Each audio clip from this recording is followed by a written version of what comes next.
Hello friends, இன்றைக்கி வந்து ஒரு வித்தியாசமான ரெசிபி தான் பார்க்க போகிறீங்க. ஜாக் ஃப்ரூட் வச்சு எப்படி ஹல்வா செய்கிறதுன்ட்டு. இது வந்து உடம்புக்கு ரொம்ப ஹெல்த்தி. பழமாக சாப்பிடாத பசங்க இந்த மாதிரி செஞ்சு கொடுத்தீங்கன்னா சாப்பிடுவாங்க. ஃபஸ்ட்டு இதில் இருக்க சீட்ஸ் எல்லாம் நம்ம ரிமூவ் பண்ணி எடுத்துக்கலாம். இப்போ மிக்ஸி ஜாரில் இதை வந்து நல்லா நைஸாக அரைச்சி எடுத்துக்கோங்க.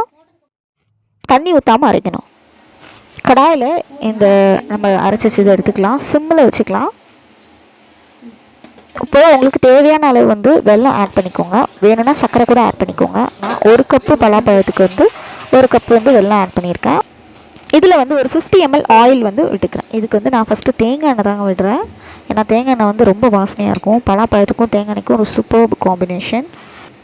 இப்போது நெக்ஸ்ட் ஸ்டெப் என்னென்னா, ஒரு 2 நிமிஷம் கழித்து ஒரு 2 டேபிள் ஸ்பூன் கார்ன்ஃப்ளவர் மாவு, ஒரு ஹாஃப் கிளாஸ் வாட்டரில் இந்த மாதிரி கரைச்சிட்டு அதுக்கப்புறமா இந்த கலவையில் வந்து நம்ம சேர்த்து கிண்டி விட்டுட்டே இருந்திங்கன்னா உங்களுக்கு அந்த ஹல்வா ஸ்டேஜுக்கு வந்து வந்துடும்.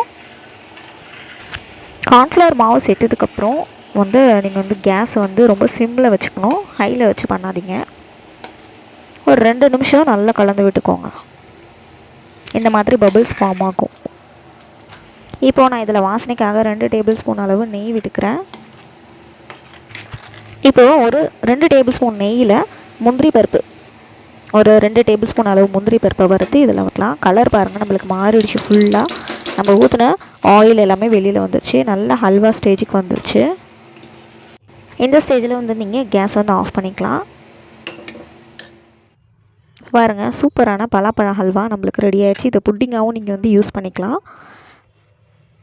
அதுவும் ஒரு ஃபுல் மீலுக்கு அப்புறம் இந்த பலாப்பழம் வந்து ரொம்ப செரிக்கும். நம்ம சாப்பிட்டா நல்ல ஒரு டெசர்ட்டும் கூட. ரொம்ப ஹெல்த்தியான இந்த பலாப்பழ அல்வாவை நீங்கள் வீட்டில் செஞ்சு பாருங்கள். பார்த்துட்டு உங்கள் கமெண்ட்ஸை ஃபீட்பேக்கை எனக்கு போஸ்ட் பண்ணுங்கள். இன்னொரு வீடியோங்களை மீட் பண்ணுறேன். Until then take care.